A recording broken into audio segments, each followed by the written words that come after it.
በኦሮሚያ ክልል በምስራቅ ሸዋ አካባቢ ያለውን የክረምት ስንዴ እርሻ ማሳጨድና የበጋ ስንዴ ማስጀመር ፕሮግራም ነበር ዛሬ ነበረን። ዘንድሮ በሀገር ደረጃ ክረምት ወደ 4.5 ሚሊዮን ሄክታር የሚጠጋ የስንዴ እርሻ ታርሷል። በበጋም እንደዚሁ ይታሰባል። ከ8.5 እስከ 9 ሚሊዮን ሄክታር የሚጠጋ ስንዴ በዚህ አመት ይመረታል። አምና ከነበረን ምርት አንፃር በእጅጉ የበለጠ እንደሚሆን ይጠበቃል። ከስንዴ በተጨማሪ ሙዝ አይተናል፣ ፓፓያ አይተናል፣ አሳ ምርት አይተናል። እነዚህ ሁሉ በካርቦሃይድሬት እና በፕሮቲን እንዲሁም በፍሩቱ ያሉ ምግቦች ለጤናችን ገንዘብና ሀብት ለመጨመር በምግብ ራስ ለመቻል ሽጠን ለማትረፍ የሚያግዙ ጉዳዮች ናቸው። እንግዲህ ይሄ ጉዳይ እንዲሳካ በሐሳብና ፖሊሲ ብቻ ሳይሆን የገጠር ሽግግርን ለማረጋገጥ አንዱ ኢንትሪ ፖይንት ማሽን ማበራከት ነው። በሀገር ደረጃ ከ150 ሺህ በላይ ፓምፖች ባለፉት ጥቂት ዓመታት ገብተዋል። በ10 ሺህ የሚገመቱ ትራክተሮች ስራ ላይ ውለዋል። ወደ 1 ሺህ የሚጠጋ ኮምባይነር ስራ ላይ ውለዋል። አሁንም በበሬ የሚያርሱ አርሶ አደሮች ያሉ ቢሆንም ግን ማሽን የማበራከቱ ጉዳይ እየጨመረ መጥቷል። ከውጭ ማስገባት ብቻ ደግሞ ሳይሆን ፓምፕና ትራክተር በተወሰነ ደረጃ አሴምብል ማድረግም ተጀምሯል። እና ማሽን ስንጠቀም ሰፋፊ ቦታ አሁን በጋ በበሬ ማረስ ይከብዳል፣ ደረቅ ስለሚሆን በትራክተር ሲሆን ሞር ይቀላል። ከታረሰም በኋላ በእጅ መሰብሰብና በኮምባይነር አንድ አይደለም። ባጠረ ጊዜ ውስጥ ምርት ለመሰብሰብና የሚጠፉ ዌስት ለመቀነስ ያግዛል። ከፓፓያና ከሙዝ አንፃር ያየነው አዲስ ነገር ከዚህ ቀደም የነበረው ፓፓያ ግንዱ ረጅም ፍሩቱ ያነሱ ነበሩ። ይሄ አዲሱ ዝርያ አጠር ያለ ግን በጣም ፕሮዳክቲቪቲው ሃይ የሆነ ነው። ሙዙም ጣፋጭ ዝርያ ከእስራኤል የመጣ ዝርያ ነው።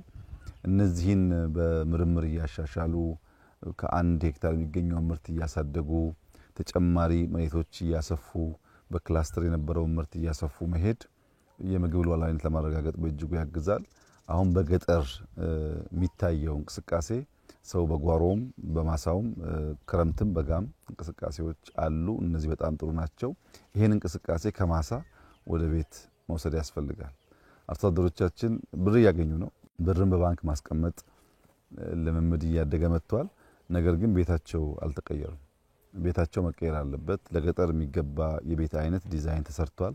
በገጠር ኮሪደር ውስጥ እንዳያችሁት አንድ ሰው ቤት ባዮጋዝ ያለው፣ ሽንት ቤት ያለው፣ የከብትና የሰው ቤት የተለያየ የሶላር ሲስተም ያለው አዲስ ጅማሮ አለና ይሄ መስፋት አለበት። ይሄን ፓፓያ የሸጠ ሰው ከተማ ብር ማስቀመጥ ከተማ ፎቅ መግዛት ብቻ ሳይሆን እዚህ ያለውን ጎጆ መቀየር የጎረቤት ቤት መቀየር ያስፈልጋልና በአርሶ አደር ህይወት ውስጥ መታየት አለበት። በልጆች ውስጥ መታየት አለበት።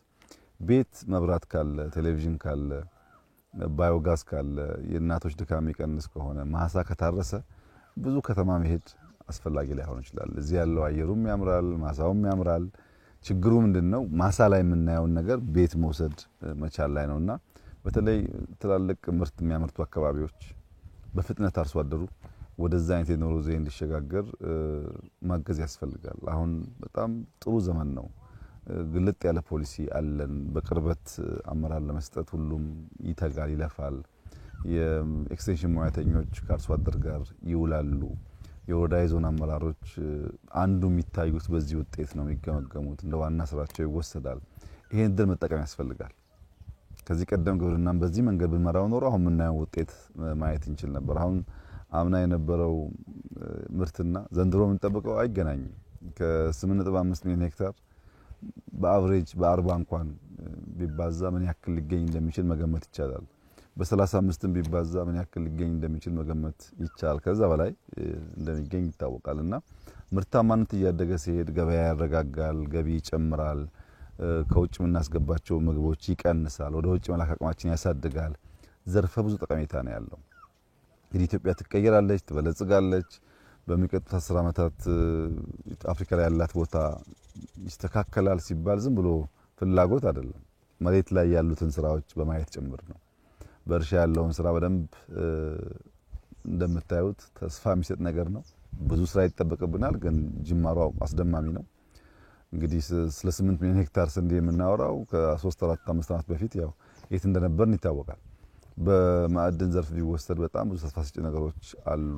ኢንዱስትሪው በከፍተኛ ደረጃ ሪስፖንድ እያደረገ ነው። እነዚህን አስተሳስረን ምርታማነት ተሳደገን ሀብት ካገኘን በኋላ አርሶ አደሩ የሚጠቀምበትን መንገድ ካመቻቸን የኢትዮጵያን ብልጽግና የማየት የኢትዮጵያን ተለውጣ በአዲስ ቁመና የመታየቷ ጉዳይ ተስፋ ሰጪ ይሆናል። ዋናው ለኢትዮጵያውያን ማስተላለፍ የምፈልገው መልእክት ሆሊስቲክ አፕሮች መከተላችን፣ ግብርናውን ሳንጥል፣ ኢንዱስትሪውን ሳንጥል፣ ማይኒንጉን ሳንጥል፣ ከተማውን ሳንጥል፣ ቴክኖሎጂውን ሳንጥል ሁሉንም በሚዛን ማስኬዳችን በተጨባጭ የፖሊሲ ትሩፋት እያመጣ ነው ያለው። በአንድ ጉዳይ አቴንሽን ሰጥቶ አንደኛው መተው ያ የተሰጠው ጉዳይ ሊያድግ ይችላል፣ የተለየው ደግሞ ይቀራል። የኛ አፕሮች እሱ አይደለም። ዋና ዋና ኮር ሴክተሮች ይዘን ሌላ ሴክተር ደግሞ እየተሰናሰለ እንዲወጣ እያደረግን ስለሆነ በገጠር የሚታየው ለውጥ በከተማ ይታያል፣ በኢንዱስትሪ የሚታየው ለውጥ በግብርና ይታያል፣ በማይኒንግ የሚታየው ለውጥ በቱሪዝም ይታያል። የሚዲያው የሚያስጨሆው ብዙዎች የሚነጋገሩበት ጉዳይ ፓፓያ ሊሆን ይችላል፣ ግን ሙዝም የተሰራ ነው።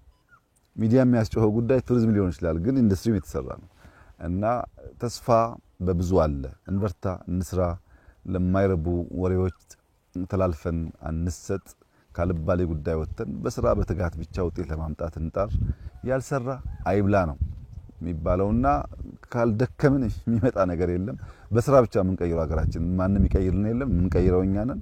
የምንቀይረው ደግሞ በልፋትና በስራ ነው። ያንን ነገር የጀመርን ይመስለኛል። እንግዲህ ይሄን ማስቀጠል ከቻል ውጤታማ እንደምንሆን ተስፋ አደርጋለሁ። ባየሁት ነገር ደስ ብሎኛል። እንበርታ፣ እንስራ ማለት እወዳለሁ። አመሰግናለሁ።